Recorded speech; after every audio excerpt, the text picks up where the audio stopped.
各位武林同道，今日我哋正立於一個新紀元嘅開端。弟子今次將會揭示一項關鍵秘技，生成式人工智能之中嘅多模態提示之術。呢一招雖然只係我哋第一卷神功秘笈嘅第5堂課，但係要應付未來嘅惡戰，掌握佢至為關鍵。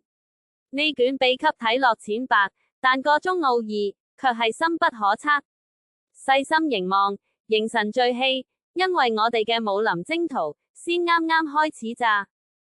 各位武林同道，今次召集大家，正值呢個新紀元嘅開端。若要喺多模態提示嘅武學上有所精進，就必須參透卷宗上所在嘅心法。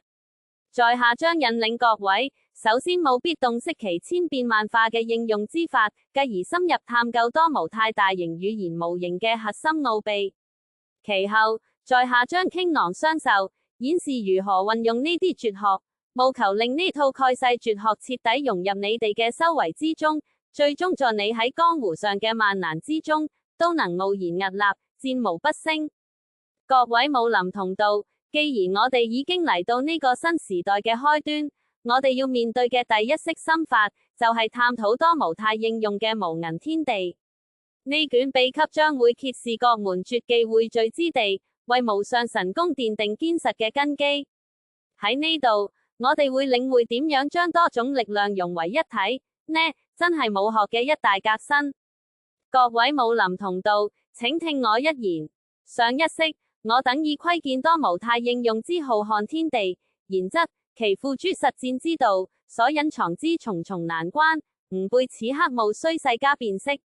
眼前急務，乃為萬物生靈繪製獨門卷宗，此中深奧，源於須將其形貌與生平軌跡皆盡收納，圖像文字兩者和合，方可圓滿。若僅憑單一武學路數，無論是文字之境，抑或圖像之道，皆不足以盡顯其本真神韻。以等試觀眼前百獸圖，飛禽走獸，形相萬千。此景更考驗吾輩能否運用融會貫通之法，提煉其精髓魂魄。欲窮此等玄妙奧義，若無多模態整合之力，兩者合璧，則此舉必將功虧一簣。各位徒兒，既已領悟多模態武藝之廣闊潛能，我等此刻必須正視單一功法之固有局限。細觀此門視覺功法，獨以視力淬煉，佢能辨識此等生靈、飛禽、貓狗之屬，並將眼前萬物分門別類，劃分區隔。然則其功力亦有所局限，佢無法領會爾等之言談，更不能發一言半語以應對。各位弟子，汝等嘅已明了多元技藝之廣闊潛能，此刻吾輩必須直面單一宗派所固有嘅局限。且看此招，乃視覺之術，僅憑目力修煉，即可辨識飛禽走獸、雀鳥貓狗，皆能分門別類，劃分眼前世界。然其功力受困，汝等之言語，他不解其意，亦不能作出一言半句之回應。吾輩方才提及視覺之術，雖能觀物，卻對秘笈盲目不識。如今細察其反面，此招縱然精通文字之道，能憑寥寥數語編織故事，然對於文字之外嘅世界，卻又聾又盲。佢固然能憑文字化生計謀，然而若命佢憑一幅圖像去構想一隻忠心嘅博美犬，佢便會力不從心。汝等試看，文字來，文字去，其路徑雖精準，卻獨一而受限。眾位弟子，啱啱為師講過單一武功嘅局限，而家我哋就要明白乜嘢叫做多模啦。呢個絕非旁門左道，而係人同天地感應嘅本能。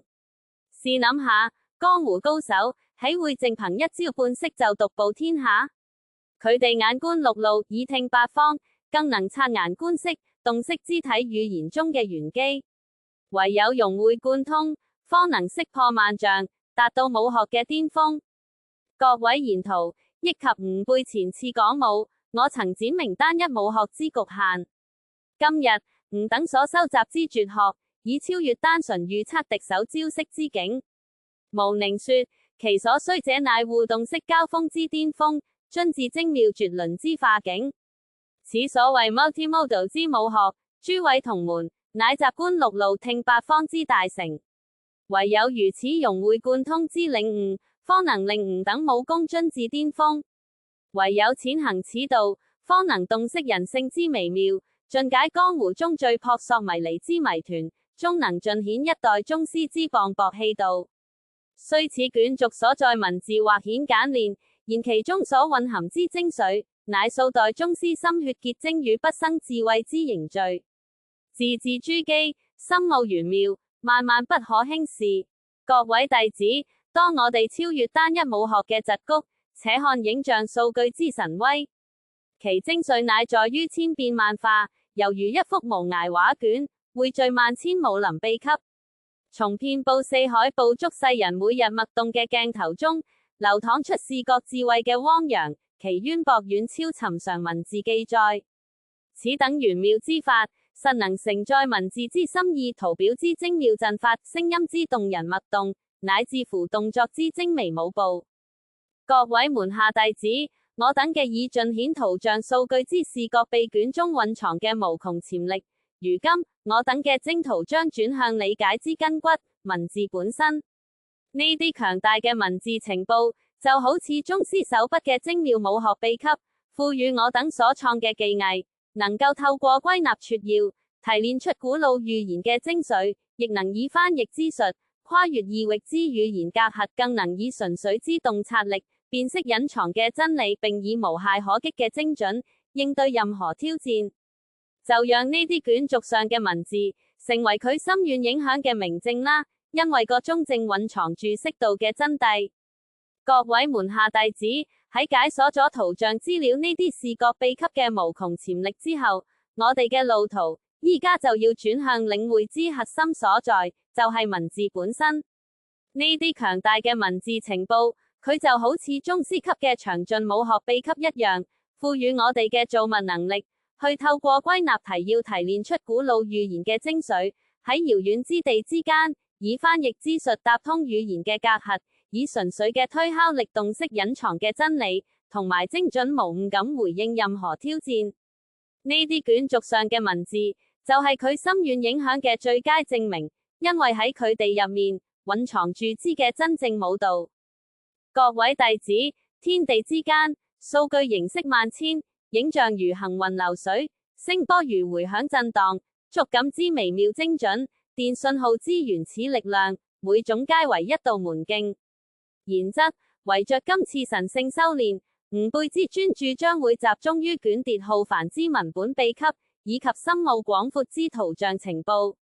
此二門絕學，一旦融會貫通，必將成為以等多無太神功之基石，再以等洞察世事，掌控天下，清晰無匹。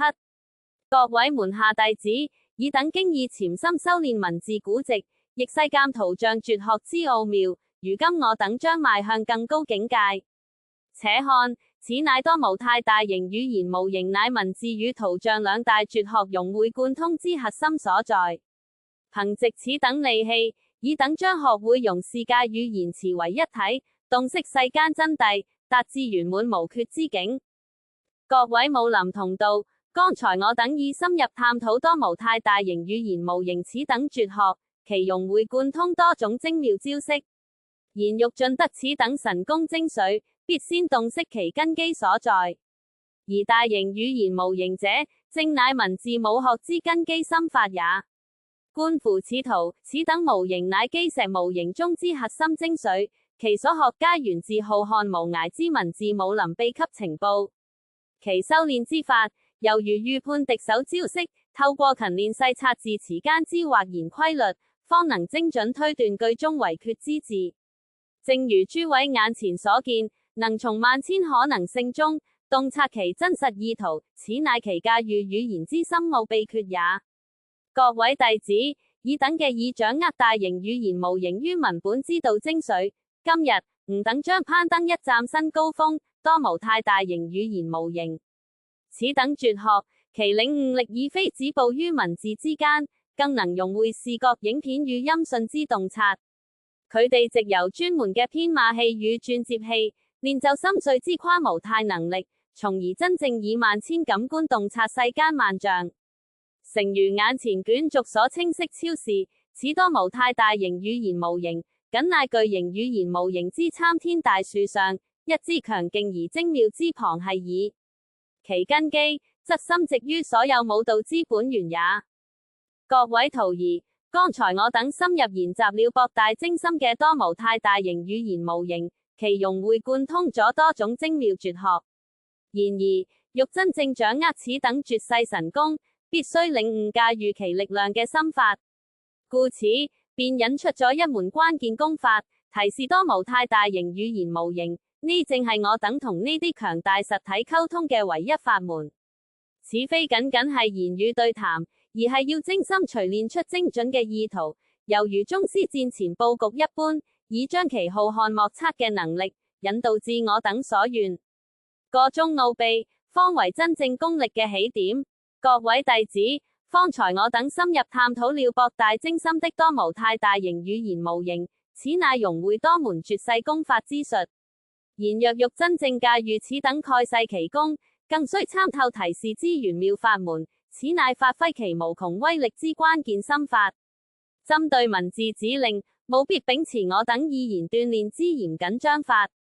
然若欲換動圖像，則務必遵循以下嚴苛戒律。圖像須以 BASE64 編碼，其精髓不可逾越5兆字節，數量有所限制，務求清晰，格式如 JPEG 或 PNG。施展時，更要將圖像置於言辭之前，並兼顧其解釋度，方能避免號令失靈。此乃真正駕馭其合璧之威能之正途。各位弟子，我等已然洞悉多模態大型語言模型之個中奧秘。然則，武學若僅止於紙上談兵，又豈能真正濟世安民、康扶正道？時機已到，是時候將此等蓋世絕學施展於江湖之上。今日，我等便一同深入鑽研此等多模態終極絕學之實戰應用，務要洞悉於每次征戰之中，佢哋將如何化繁為簡，克敵制勝，最終凱旋而歸。各位弟子，以等嘅以參透多模態大型語言模型之個中玄機，則萬勿輕視其於實戰中之運用法門。此等絕技，吾輩稱之為視覺問答，乃圖像與文字兩者智慧之融會貫通。它讓模型不再單憑文字窺探世事，而是真正看透眼前所情，達至精準而深刻之洞察。各位細心觀瞧，於此電路板上，吾等點出電磁座，繼而精準一問，模型便能立刻洞悉其功能。諸位弟子，此乃猶如以武會友，切磋求道，乃是能洞察入微，辨識毫釐之武學境界也。各位弟子，且看此招，此乃圖文搜尋術，一門融會貫通多模態大型語言模型精髓之絕世武功。佢以文字為劍，深入探尋藏匿於圖像之中嘅秘寶。茫茫江湖之中，無論係商界巨賈抑或資訊堡壘，皆視此為蓋世神兵。佢能憑藉寥寥數語，精準鎖定藏於圖像及古老卷宗之內嘅機密，從而洞悉一切。各位眼前所見，只需一聲號令，例如搜尋有存貨嘅椅子，佢就能夠瞬間顯現詳盡嘅貨物清單。諸位弟子，此乃武學哲理與實戰功力嘅完美結合，佢唔單止係預測之術，更係一場真正互動嘅實戰搏擊。各位武林同道，吾等已然精進畫像搜尋心法，今日便為各位揭示其更為深奧的絕學——深度圖像神似追蹤術。只需供奉一張圖像，此術便能挖掘出無數氣味相投的同道中人，縱然形體各異，亦無所遁形。且看這些疊放整齊的毛巾，只需從最初的一對毛巾，吾等便可號令系統，將所有相關之物盡數顯現，從單獨的物件到龐大的藏品，無論大小，皆蘊含着那微妙的本質。此乃在萬千變化中尋求統一之大智慧也，亦是對洞悉事物核心精髓的真正考驗。各位門下弟子，吾等意練就圖解尋龍術，如今請細觀其深奧之延伸，深度影像相似度檢索。